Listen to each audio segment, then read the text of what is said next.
my partner, Megan Blake, and I will be presenting on school choice in America. So school choice in America is a topic that was fairly personal to me. In 7th grade, I actually attended a charter school where I did not do math the entire year. I was in the science lab dissecting frogs because that's what I was most interested in.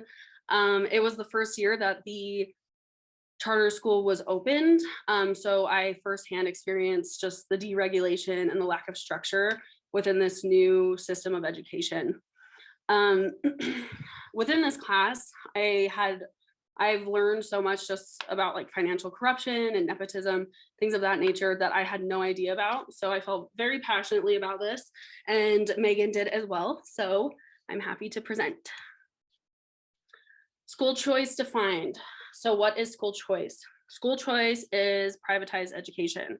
Privatized education being schools that are publicly funded with taxpayer money, but privately operated or managed, mostly by for-profit companies. So that's where a lot of the financial corruption, the nepotism, things of that nature come into play.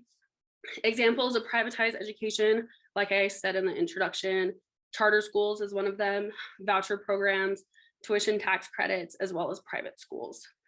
So why privatize education? A lot of people propose school choice as an option to resolve issues within the US public education system, such as a lack of quality in curriculum, class sizes, lack of control over curriculum and content, things of that nature. People also talk about how having school choice is healthy because it provides competition for public education, but that theory has been largely debunked by several studies. Private education systems produce achievement levels that are equal to or lesser than public education systems, so that kind of debunks the whole competition theory. Okay, here are some statistics from the Ratfitch article. So it talks about charter schools as well as vouchers. So 77% of, or actually, let me rewind a little bit.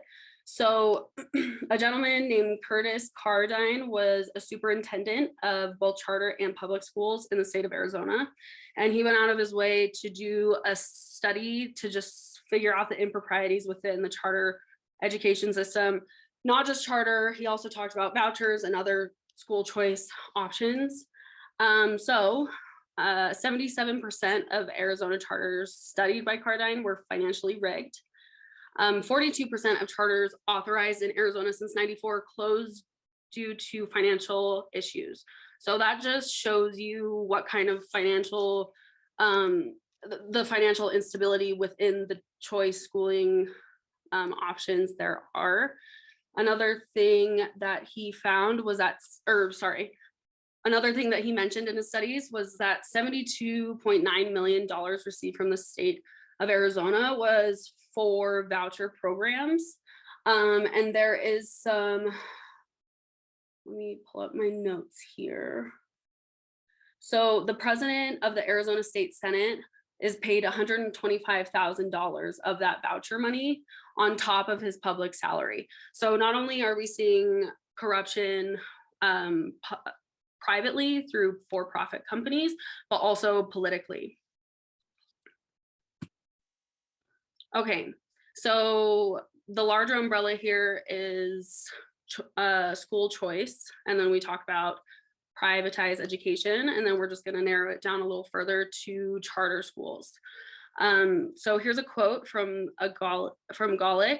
She said, "Charter schools are public schools that are granted more autonomy than public schools in exchange for meeting certain conditions outlined in a charter agreement." So this autonomy certainly breeds the issues that I've brought up, nepotism, political corruption, for-profit corruption, financial corruption. Just a lot of issues are brought about because of this autonomy.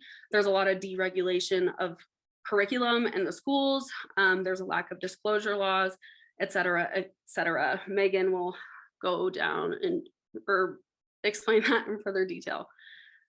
Okay. Charter schools are certainly a significant part of the American urban education landscape.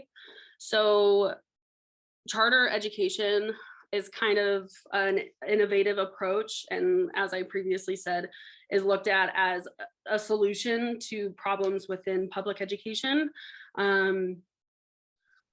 It was brought about in the 90s and it just kind of took off, some states more than others. A state that is a great example to study of charter systems is the state of Michigan. They basically put all of their eggs in one basket. They were like, hey, our public education system is not working, so we are gonna just totally pivot and go towards charter. As Megan will further explain, not only within the state of Michigan, but just nationally, the corruption and the issues that charter systems have brought about. Okay, and the reason why we want to narrow it further down into charter schools, it's because it's the largest privatization mechanism in US education. As I've said, it's riddled with financial corruption, nepotism, conflicts of interest, etc. So in conclusion, Megan and I argue that charter schools have a negative impact on the US public education system, thus having a negative impact on American society as a whole. Okay.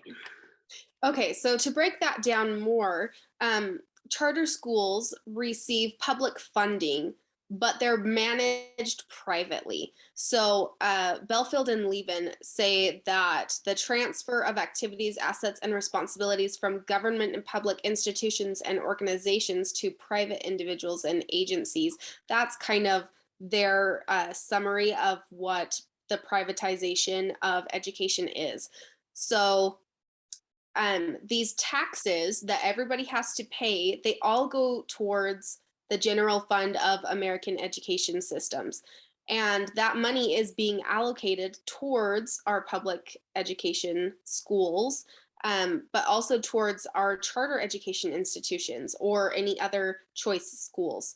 And those are actually siphoning the funds away from public education. So if we didn't have the choice to be able to go to a charter school, that money would instead be allocated to the general public education setting. One of the reasons why taxes going towards these charter schools is detrimental is because the managers of charter schools are frequently for-profit companies, which that opens the avenue for all kinds of financial corruption.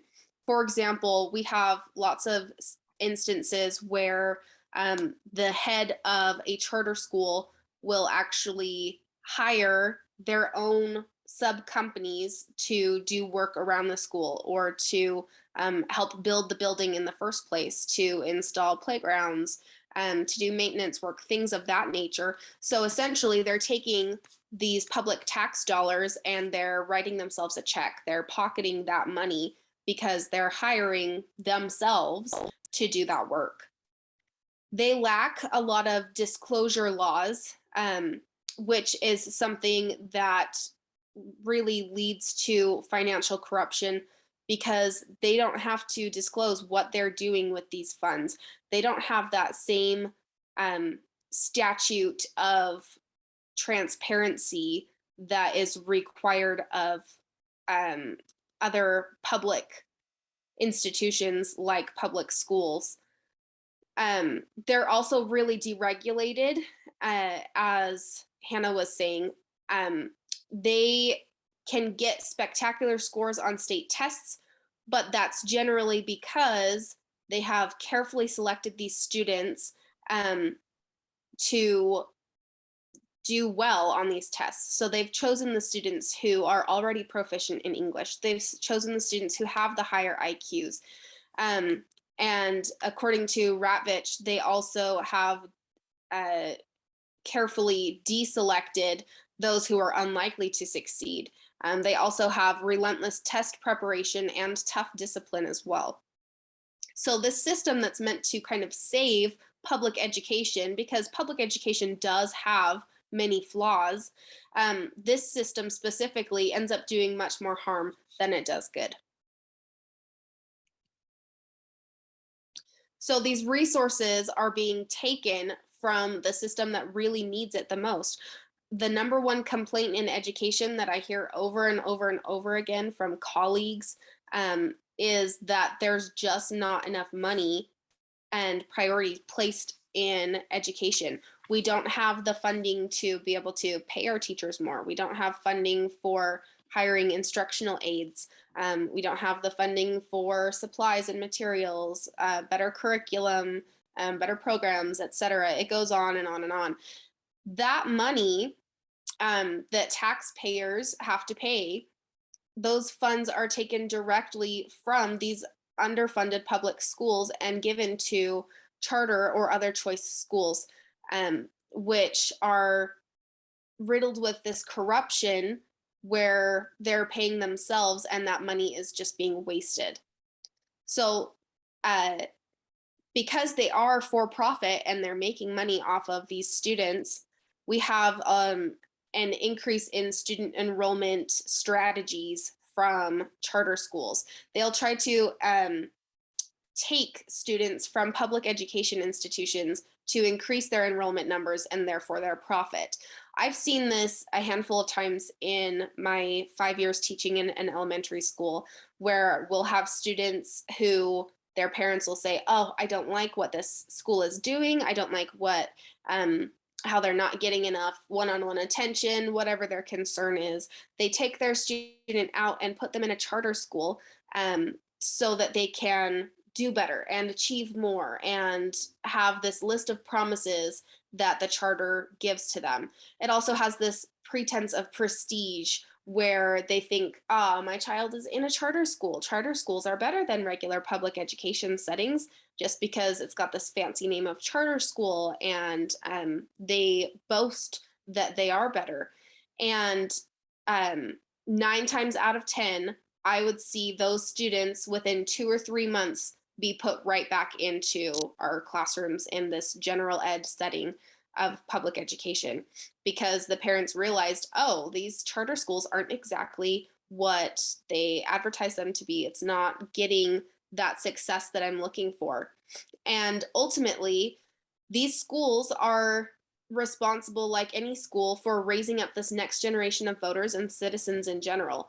And that leaves students poorly equipped to deal with the real world because they've had this stunted education. How Hannah mentioned she didn't have any math for that whole entire year. I can't imagine if my students didn't have any of their 4th grade math and were coming into 5th grade expected to know all of that material. They really have a great detriment there.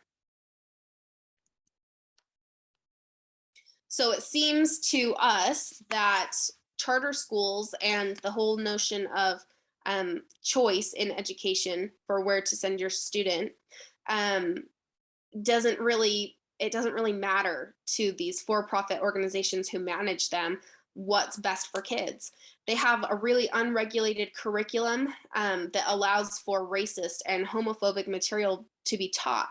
And these students are at such a young and impressionable age that they just soak things in like a sponge. And if you teach homophobic or racist beliefs, or even things that are highly political, you will see your students taking in that information. And that leads to a whole slew of problems with students who are not open-minded and who aren't caring to individuals who might differ from them.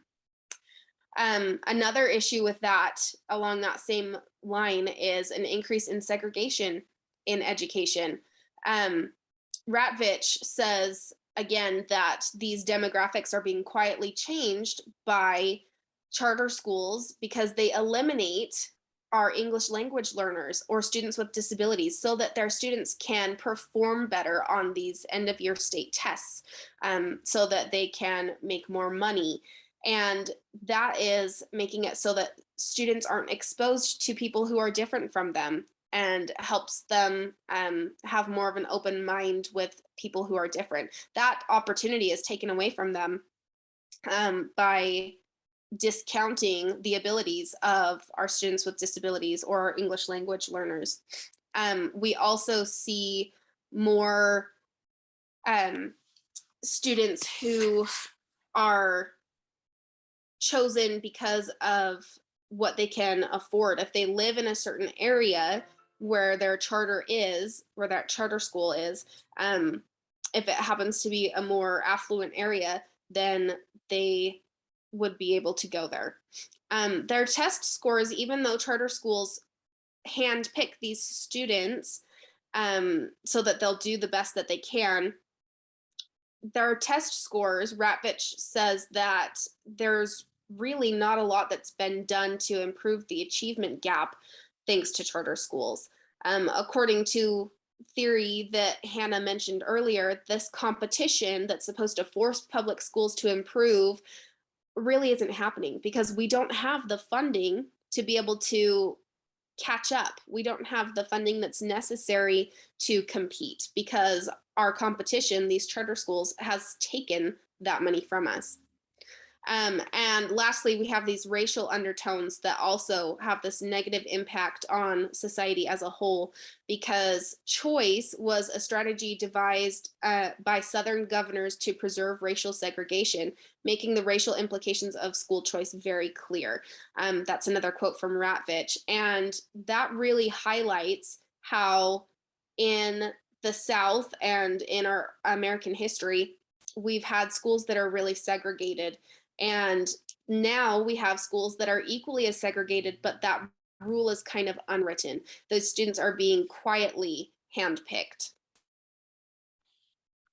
And just a sidebar, but I thought it was very profound that um, choice in education was brought about, like Megan said, uh, to preserve racial segregation. That was brought about right after Brown versus Board, which is the desegregation of schools. So I think that speaks for itself. So, to put all of this together, charter schools really are just a funnel for corruption. They've been unsuccessful in accomplishing what it was that they set out to do.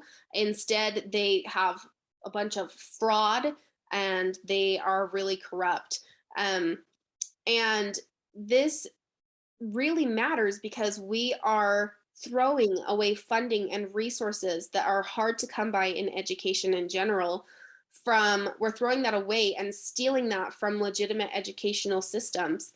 um, and that's not just charter schools, that's all of these choice schools in general. So our next step, we decided that we need a lot more research in how successful students would be in charter schools if the charter schools had that stricter regulation and they had disclosure laws or curriculum review. It would be really interesting to see, we think, what the test scores would be like, what our success rates would be, what level of mastery would students really reach when the flexibility of charter schools is still there to follow their charter, but they have to follow disclosure laws and a couple of our stricter regulations that public education has to follow. Okay, so this is a quote from Joey Deck. He's a colleague of mine at Southwest Technical College. His mother works in charter education in the state of Michigan. As I said previously, the state of Michigan is a great case study for how horribly charter institutions can go when you completely pivot from public ed to a charter model. So he and I had really profound conversation, and he said this quote, and I was like, I'm definitely going to conclude this presentation with it. So he said, you can make education profitable and you can make education effective, but you can't do both at the same time. So another point of research that I think would be interesting is, what if we could make education profitable and effective? I don't really know what that looks like. It's brain gymnastics for me to even think about, but I think that's why it would be a good point of research. And then for the references, so a few of these are from course references, but then a couple of them I pulled from just peer-reviewed articles from Google Scholar. And Megan, do you have anything else you want to say before we conclude? I had the opportunity to do some student teaching in charter schools, and there's definitely there are definitely good things that can happen in charter schools, but there really is that underlying tone of this fraud and corruption, that's really doing a disservice to students and to our society as a whole, because our students really are the future. And if we are not educating them the best way that we know how, then, and we're too busy being focused on making a profit, then really we're not doing any favors to our future as an American society. I totally agree. Okay, that's all I have. Thanks, Megan. Thanks.